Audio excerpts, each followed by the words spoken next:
श्री राम द्वारा मारे गए तीर की वजह से जमीन पर पड़ा रावण जिस समय अपनी अंतिम सांसें ले रहा था, तो उस वक्त श्री राम ने लक्ष्मण से कहा कि रावण एक महाज्ञानी पंडित है।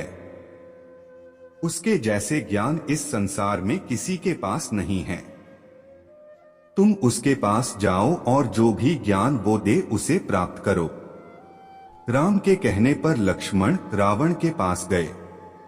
जमीन पर पड़ा रावण अपनी अंतिम सांसें ले रहा था और लक्ष्मण जाकर उसके सर के पास खड़े हो गए और बोले, हे रावण, तुम बहुत ज्ञानी हो, अपने आखिरी समय में मुझे कुछ ज्ञान की बातें बताकर जाओ। रावण ने लक्ष्मण की तरफ देखा और उससे मुंह फेर लिया। लक्ष्मण ने एक बार फिर यही प्रश्न किया, लेकिन रावण ने लक्ष्मण की तरफ देखा भी नहीं। रावण के इस व्यवहार को देखकर लक्ष्मण को गुस्सा आ गया और वो श्री राम के पास गए और जाकर सारी बात उन्हें बताई। लक्ष्मण की बात सुनकर श्री राम बोले, गुरु से शिक्षा उनके पैरों के पास बैठकर ली जाती है, ना कि उनके सर के सामने खड़े रहकर।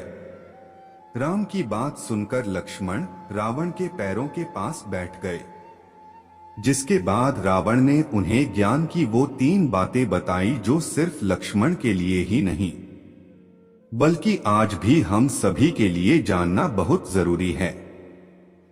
पहली बात जो रावण ने लक्ष्मण को बताई, किसी भी शुभ काम को करने में कभी देरी नहीं करनी चाहिए। कोई भी अच्छा काम जितनी जल्दी हो सके उसे कर देना चाहिए और बुरे काम को हमेशा टालते रहना चाहिए। दूसरी बात जो रावण ने लक्ष्मण को बताई, अपने शत्रु या प्रतिद्वंदी को कभी भी कमजोर नहीं समझना चाहिए। तीसरी बात जो रावण ने लक्ष्मण को बताई, अपने जीवन की ऐसी गुप्त बातें जिससे आपको भविष्य में परेशानी हो, वो बातें कभी किसी को नहीं बतानी चाहिए, फिर चाहे वह आपका भाई ही क्यों ना हो।